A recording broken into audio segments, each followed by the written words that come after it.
नयाँ नेपालको निर्माणसँगै थियो नयाँ आशाको सञ्चार।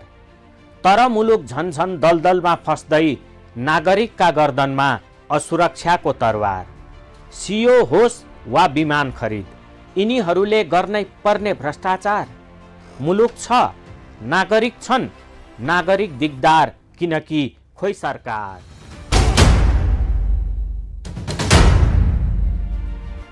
नमस्कार, म अमृत कृष्ण पोखरेल।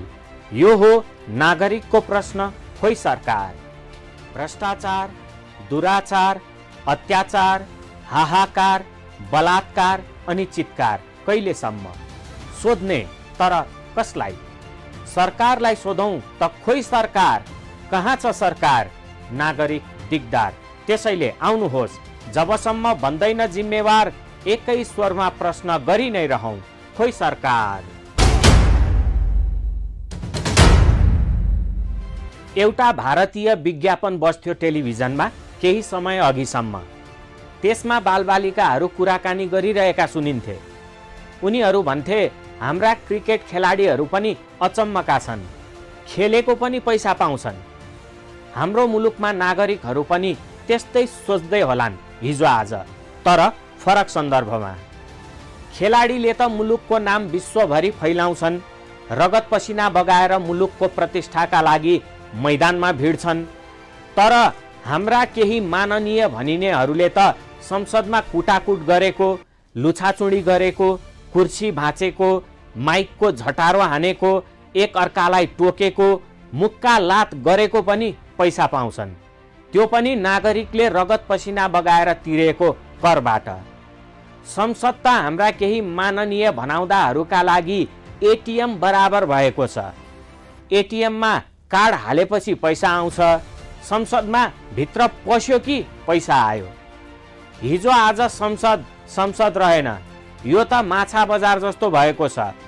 हो हल्ला पनि त्यस्तै, दुर्गन्ध पनि त्यस्तै, र यसलाई माछा बजार बनाउने अरू कोही होइनन्, नागरिकले माननीय भनेर सम्मान गरिदिनु पर्ने केही उदण्ड माननीय भनाउँदाहरू नै हुन्। भनिन्छ संसद प्रतिपक्षको हो, जहाँ उसले सत्तापक्षका हरेक नराम्रा कामका सशक्त विरोध गर्नुपर्छ। तर विरोधको पनि तरिका हुन्छ। नागरिकले तिरेको करबाट किनेर राखिदिएका कुर्सी भाँच्नु, माइकको झटारो हान्नु, एक अर्काको काँधमा बुई चढ्नु, एक अर्कालाई टोक्नुलाई विरोध भनिँदैन। यसलाई त उच्छृङ्खलता भनिन्छ। कुर्सी भाँच्ने, माइक भाँच्ने, तार चुडाउने, सोफा चिथोर्ने हो भने आफ्नै घरबाट लिएर आउनु होला। सार्वजनिक सम्पत्ति नष्ट गर्ने अधिकार तपाईहरूलाई किमार्थ छैन। संसदको गरिमा नामेट पारेर त्यसलाई माछा बजार बनाएको नागरिकलाई मान्य हुने छैन। सबैलाई होइन, जो जससँग सम्बन्धित छ उहाँहरूले म भन्नुहोला। माननीय भएर माननीय जस्तै व्यवहार गर्दा आफ्नो र संसदको पनि गरिमा बढ्छ। भन्नलाई माननीय भन्ने, अनि यस्तो हाननीय व्यवहार चाहिँ कहिलेसम्म?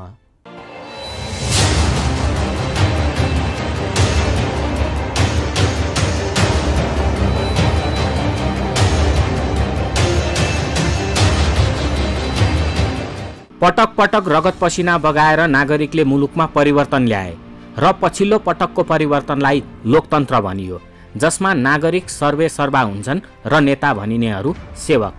तर जेलाई लोकतन्त्र भनेर हाम्रो आँखामा छारो हाली नेता भनिनेहरूले हाली मुहाली गरिरहेका छन्, सायद यो लोकतन्त्र होइन। किनकि यहाँ नागरिकलाई रैती भन्दा पनि तल्लो स्तरको व्यवहार गरिँदै आएको छ। लोकतन्त्रमा यस्तो हुँदैन। यो त नेता भनिनेहरूका लागि जोकतन्त्र हो, जसमा मुलुक र नागरिकका दुःख, पीडा र समस्या उनीहरूका लागि केवल जोक बराबर हुन्छन्। तिम्रो बाउ मेरो बाउ माछा मार्न गयो, यसो झकाउन थाल्यो के बेहुली आयो, यसो झकाउन थाल्यो के बेहुली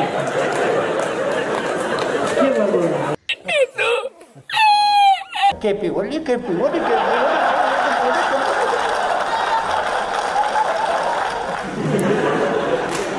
के बेहुलीका छोराछोरी छैनन्। कति यताउता गरे? मेरो गल्ती हो त, मेरो गल्ती हो त।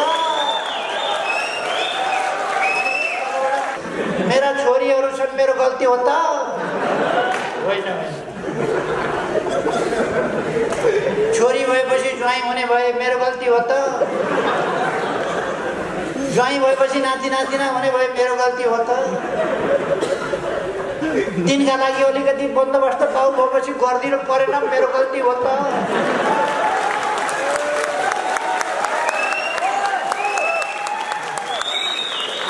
तपाईहरु हाँस्नुको भरे मलाई भोलिको भाषणमा उनीहरूले जक्कर भन्ने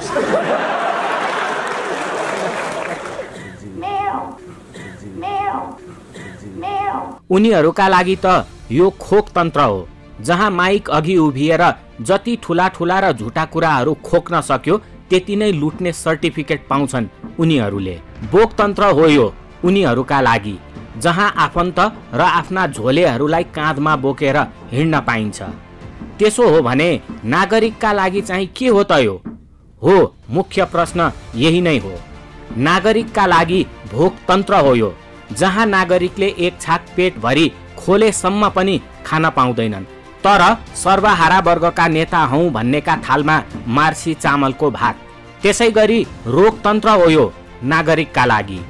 नागरिकले एउटा सिटामोल पनि नपाउने मुलुकमा सबैभन्दा ठुलो रोग भ्रष्टाचार कुन औषधिले निको पार्ने हो थाहा छैन। जन्मेदेखि मृत्युसम्म शोकै शोकमा डुबिरहनु पर्ने शोकतन्त्र हो यो नागरिकका लागि। अब सोचौं त कसका लागि चाहिँ हो यो लोकतन्त्र?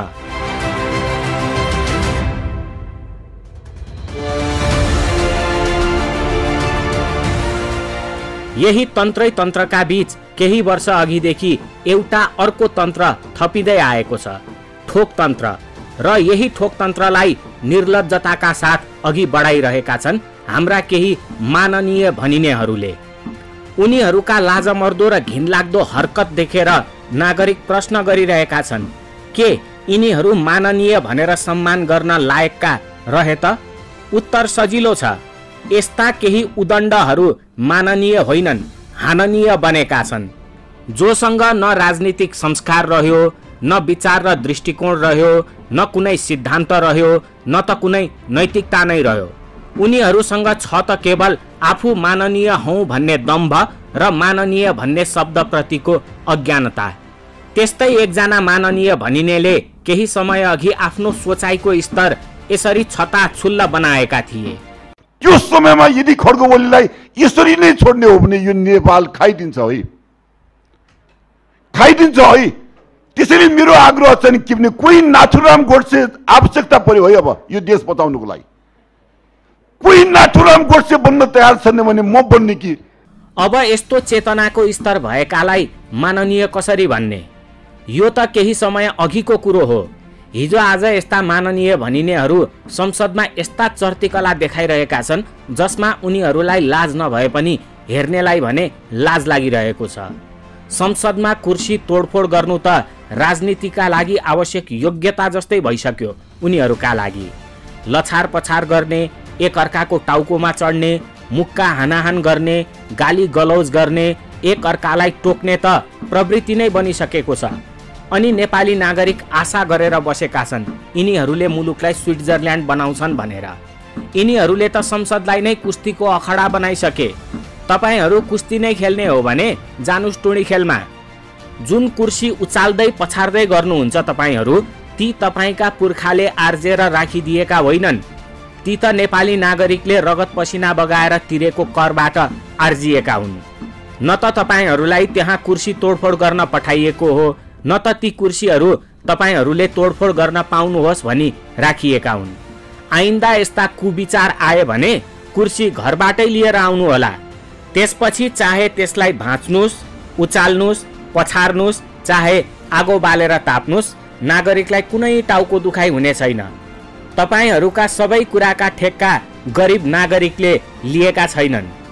हुँदा हुँदा अब त आफूलाई माननीय ठान्ने केही यो हदसम्म पुगिसके। हामीले जे पाए त्यसले टाउको फुटाउने हामीले स्वतन्त्र थियौं, फुटाइदिन्थ्यौं। त्यो चाहिँ संसदीय मर्यादा हो। हामीले पहिला गल्ती कसले गरेको? चोर बाटोबाट चाहिँ तपाई माइकले हान्ने योजनामै माइक तान्नु। माइकले हान्ने हो सभामुखलाई हान्थ्यो, अर्थमन्त्रीलाई हान्थ्यो। अब उहाँले त्यो नियम कानुन उल्लङ्घन गर्नेलाई हामीले के व्यवहार गर्ने? नियम कानुन उल्लङ्घन गर्नेलाई के गर्ने? आहा, कति उच्च विचार है तपाईँको। यस्तै विचारले नै तपाईँ माननीय बन्नुभयो है। यो सुनेपछि नागरिकले तपाईँलाई के भनेर सम्बोधन गर्ने, माननीय कि हाननीय? किनभने कुट्ने, पिट्ने र हान्ने बाहेक त केही बोल्नु हुँदैन त। यही हो तपाईँको राजनीतिक संस्कार। अनि जुन माइकले हिर्काउने कुरा गर्नुभयो त्यो तपाईँको पेवा हो कि घर जग्गा बेचेर जोड्नु भएको हो त्यो माइक? माइकको झटारो हानेर बिगार्ने तपाईँहरू, अनि फेरि नागरिकले तिरेको करबाटै परिआए अर्को पटक झटारो हान्न नयाँ माइक किनिदिनु पर्ने। अनि यसैमा गर्व छ तपाईँलाई, गर्वका साथ भन्नुहुन्छ हो, हान्ने नै हो। हामीले जे पाए त्यसले टाउको फुटाउने हामीले स्वतन्त्र थियो, फुटाइदिन्थ्यो। त्यो चाहिँ संसदीय मर्यादा हो। हामीले पहिला गल्ती कसले गरेको? चोरबाटबाट चाहिँ तपाईँ माइकले हान्ने योजनामै माइक तान्नु। माइकले हान्ने हो, सभामुखलाई हान्थ्यो, अर्थमन्त्रीलाई हान्थ्यो। अब उहाँले त्यो नियम कानुन उल्लङ्घन गर्नेलाई हामीले के व्यवहार गर्ने? नियम कानुन उल्लङ्घन गर्नेलाई के गर्ने? ठिक छ, राम्रो शिक्षा दिँदै हुनुहुन्छ नयाँ पुस्तालाई, अनि अन्तर्राष्ट्रिय समुदायले पनि ताली बजाइरहेको होला तपाईँको यो अभिव्यक्ति सुनेर। संसदलाई कुस्तीको अखडा सम्झनेहरूले ध्यान दिएर सुन्नुहोस्।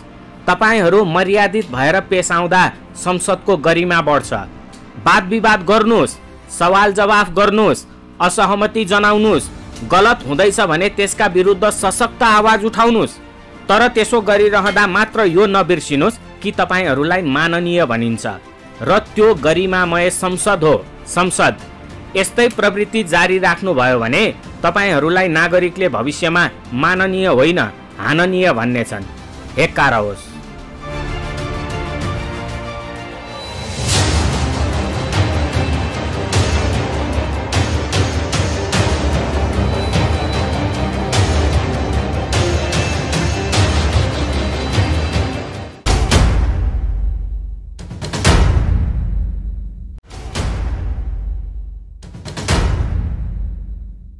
अहिले पनि कतिपय सरकारी विद्यालयहरू यस्ता छन् जहाँ शिक्षकले यसो आकाशतिर हेर्छन् अनि अलिकति मात्र कालो बादल देखियो भने पनि पानी पर्न आट्यो भन्दै विद्यालय नै बिदा गरिदिन्छन्। चर्को घाम लाग्यो भने पनि त्यस्तै। हाम्रा केही नेता भनाउँदाहरूका मनोदशा पनि त्यस्तै छ। रेडिमेड उत्तर हुन्छन् उनीहरूसँग। यो काम किन नगरेको भन्दा आज आइतबार भएर, अनि भोलि हुन्छ त भन्दा भोलि त कसरी हुन्छ र हजुर, भोलि त सोमबार हो नि। यस्तै टालटुले जवाफ। सङ्घीय राजधानीको हालत पनि उस्तै छ। जताततै फोहोरका डङ्गुर छन्। अग्ला अग्ला घरहरूमा पर्ने घाम नै छेकिदिने डर भइसक्यो। डुङ डुङ गनाइरहेका छन्। झिँगा भन्किएर कति बेला कसलाई कुन रोग लाग्ने हो ठेगान छैन। तर फोहोरको व्यवस्थापन किन भइरहेको छैन भनी सोध्यो भने सहजै जवाफ दिन्छन् सरकारवालाहरू, पानी परेर। अब त घाम लाग्यो नि, अब त फोहोर उठाइन्छ होला नि यहाँबाट भन्यो फेरि त्यस्तै जवाफ। यस्तो घाम लागेको बेला गर्ने कामै होइन यो। आइतबार पनि नगर्ने, सोमबार पनि नगर्ने, पानी पर्दा पनि नगर्ने, अनि घाम लाग्दा पनि नगर्ने हो भने गर्ने चाहिँ कहिले? चुनाव अघि मुलुकलाई सिङ्गापुर बनाउँछौँ भन्ने अनि बनाउने चाहिँ झिङ्गापुर? गाउँ गाउँमा सिंहदरबार पुर्याउँछौँ भन्नुभएको थियो कि झिङ्गा दरबार पुर्याउँछौँ भन्नुभएको थियो? सम्झनुहोस् त। यति फोहोर व्यवस्थापन गर्ने हुत्तीसम्म छैन भने के को राजनीति गर्नुहुन्छ हो तपाईँहरू? तपाईँहरूको निकम्मापनको सजाय सधैँ नागरिकले भोगिदिनु पर्ने हो र? यदि हो भने नागरिकलाई यो कदापि मान्य छैन। त्यसैले सबैको एउटै आवाज छ, फोहोरको व्यवस्थापन जति सक्दो चाँडो गरियोस्।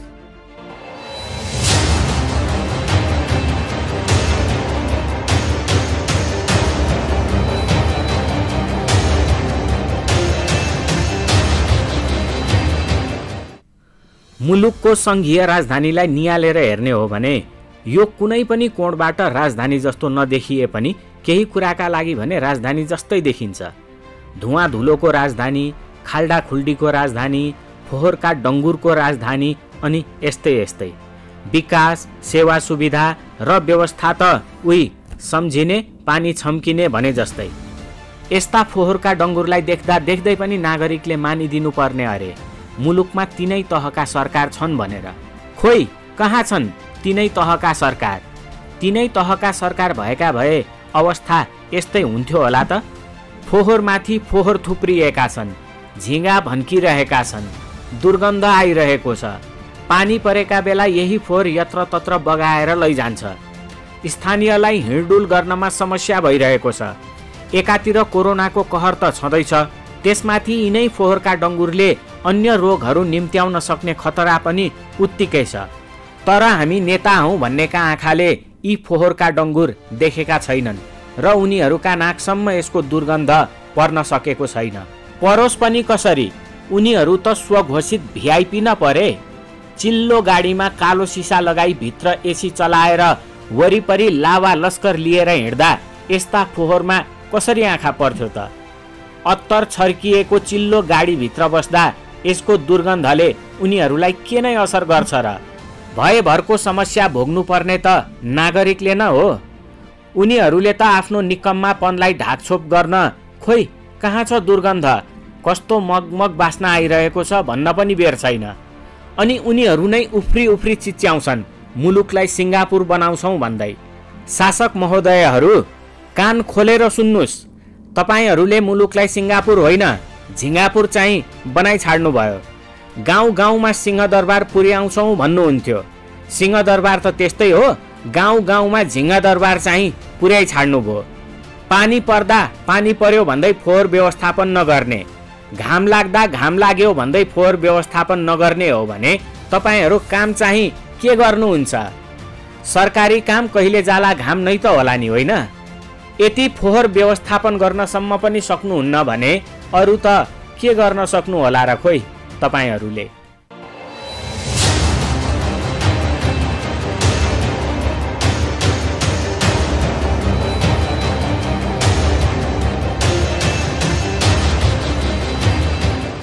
हो, मुलुकमा यस्तै छ र मुलुक यसरी नै चलिरहेको छ। तर यस्तो अवस्थाको अन्त्य अब भने हुनै पर्छ। त्यसैले दर्शकवृन्द, सरकार खोज्ने हाम्रो यो प्रयासमा तपाईको सहभागिता सबैभन्दा महत्त्वपूर्ण छ। अब गहिरो निन्द्राबाट जाग्ने बेला भइसकेको छ। तपाईको एउटा प्रश्नले सम्बन्धित निकायलाई जिम्मेवार अनि जवाफदेही बनाउन सक्छ। त्यसैले प्रश्न गरि नै रहौं भन्दै आजको श्रृङ्खलाबाट हामी बिदा चाहन्छौँ। तपाईँ हाम्रो भेटघाट पुनः हुने नै छ। तबसम्मको लागि बिदा दिनुहोस्। नमस्कार र सबै मिली प्रश्न गरि नै रहौं। खोइ सरकार